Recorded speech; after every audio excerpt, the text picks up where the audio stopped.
Hello, my name is Michaela Cadden, and I teach 8th grade English Language Arts at Dauphin Junior High School in Enterprise, Alabama.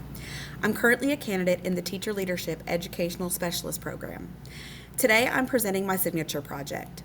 This project focuses on increasing student achievement at Dauphin Junior High School through differentiated instruction, collaborative, professional learning, and data-driven instructional practices.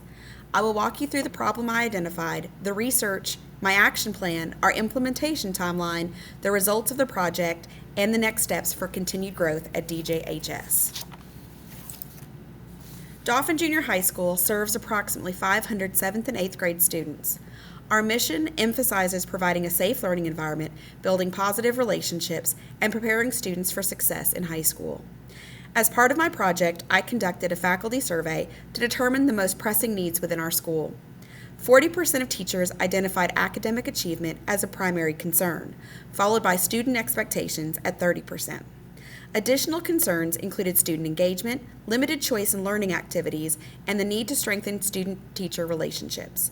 Based on these results and supporting school data, the problem I identified for this project is the inconsistency in student achievement across core content areas. This slide displays our most recent baseline achievement data in ELA, math, and science.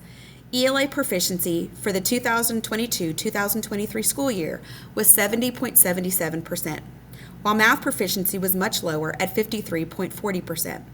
Science proficiency was 68.15%. Although we saw improvements in some areas, overall growth was inconsistent from year to year. This variability indicated a need for a more unified, research-based instructional approach that could strengthen achievement for all students across all content areas. This data helped validate the problem I identified and inform the direction of my signature project. The first major component of my research focused on differentiated instruction. Differentiation involves adjusting instruction, content, and assessment to meet each student's readiness level, interests, and learning profile. Research shows that effective differentiation supports struggling learners by providing targeted scaffolding while also challenging advanced learners through extended tasks. Flexible grouping is a key strategy that allows teachers to provide small group instruction based on students' needs. Studies consistently show that schools implementing differentiated instruction experience increased student engagement and measurable growth in achievement. Because DJHS has a broad range of learner readiness across all subjects, differentiation emerged as a powerful, evidence-based approach to address our achievement gaps. In addition to differentiation, my research examined 4 other areas that strongly impact achievement. These include engagement, technology integration, instructional strategies, and school climate. First, engagement research shows that when students feel connected to their learning through choice and voice, their motivation and grades significantly improve. Second, technology. When used purposefully and meaningfully, it supports higher order thinking and provides an interactive learning experience. Third, proven instructional strategies such as project-based learning, co-teaching, small group instruction, and frequent formative assessment contribute to increased student achievement. Finally, a positive school climate encourages teachers to try new strategies, collaborate, and maintain high expectations. Together, this research strongly supports moving forward with a differentiated instructional model at DJHS. My research question for this project was, will differentiation increase overall student achievement at DJHS? My hypothesis was that implementing differentiated instructional strategies would lead to measurable increases in student achievement. Differentiation served as the independent variable, while student assessment results, including ACAP scores, benchmark assessments, and formative data, served as the dependent variable. The overarching goal was to increase student achievement across grades 7 and 8 and reduce existing gaps between student subgroups. My action plan centered around building teacher capacity in differentiation and creating a collaborative system for monitoring student learning. First, I secured support from administration and created a resource team including the principal, instructional partner, and grade level teachers. Next, we provided professional development on differentiated strategies, flexible grouping, and the use of daily formative assessments. Teachers collaboratively developed standard-aligned units that included pre-assessments, learning targets, small group tasks, and post-assessments. We also scheduled learning rounds so teachers could observe one another implementing differentiation. These were followed by reflection meetings to review data and refine instructional strategies. Student data was monitored throughout the 9-week period using formative assessments, unit assessments, and benchmark results. The project followed a 9-week implementation timeline. During weeks 1 through 3, we secured administrative approval, conducted professional development sessions, created differentiated units, and prepared assessments. During weeks 4 through 7, teachers administered pre-assessments, implemented daily formative assessments, and conducted flexible small group instruction based on student readiness. We also carried out learning rounds where teachers observed one another's classrooms and met afterward to reflect on lessons and refine strategies. Finally, in weeks 8 and 9, teachers administered post-assessments, analyzed the new data, and identified next steps to ensure continued growth beyond the project. This slide provides a closer look at the specific actions that took place during the project. On August 5th, I met with administration to finalize the project goals, expectations, and resources. On August 12th, the differentiated strategies were presented to teachers, and we provided all necessary materials, including unit plans and assessment tools.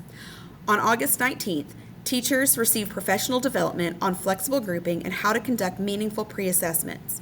From late August through mid-September, teachers implemented daily formative assessments and differentiated small group instruction. Learning rounds were conducted on September 5th and 12th, providing teachers the opportunity to observe effective differentiation in action. In late September, teachers administered post-assessments and participated in reflection meetings to analyze data and plan next steps. During implementation, we made thoughtful adjustments based on teacher feedback and early data. The first adjustment involved simplifying pre-assessments. Teachers noticed that the initial versions were too difficult and were not accurately measuring readiness. By simplifying question formats, we obtained more reliable baseline data. The second adjustment involved revising student groupings. Some groups were initially too large or contained students with widely varying readiness levels. Adjusting the groups allowed teachers to provide more focused, manageable small group instruction. These changes enhanced both the validity of our data and the effectiveness of differentiated instruction across classrooms. This table shows the benchmark results from September 2025 after the differentiated instruction project was implemented. In English Language Arts, 53% of students scored at level 4 and 20% scored at level 3, resulting in a combined gain of 2.23% at or above grade level. Math showed the most significant improvement. Over half of students, 51%, achieved level 4 proficiency and 32% achieved level 3, representing a 29.60% increase. Science saw a slight decline of 2.15%, which suggests that additional differentiation and inquiry-based supports will be needed moving forward. Overall, the benchmark data supports the hypothesis that differentiated instruction positively impacts student achievement. Interpreting the results, we can see that English Language Arts experienced a small but meaningful increase in proficiency. Teachers reported that level text, targeted conferencing, and flexible groups supported this growth. Mathematics showed the strongest improvement, which appears to be directly connected to the use of small group instruction and daily formative assessments. Science experienced a slight decline, indicating a need to refine inquiry-based differentiation strategies in that content area. Overall, the results strongly support the hypothesis that differentiation increases student achievement. The project demonstrated meaningful school-wide gains, especially when instruction was both targeted and flexible. Collaboration played a major role in the success of this project. Administration provided time and support for professional development and learning rounds. Our instructional partner modeled lessons and facilitated data discussions. Grade level teams worked closely together to implement differentiated lessons and reflect on student progress. Through the process, we learned that ongoing formative assessment is essential for making informed grouping decisions. We also saw that teacher buy-in increases as teachers witnessed positive changes in student performance. Flexibility in planning and grouping was another important lesson. Moving forward, we plan to continue small group instruction in all content areas, provide regular professional development on differentiation, and strengthen science differentiation strategies. We will also use a consistent 9-week data cycle to monitor progress and refine instruction. These are the key references that inform the research the research base and action plan for my project. More detailed citations are available in my written signature project submission. Thank you for your time and attention, and thank you for supporting instructional improvement at Dauphin Junior High School.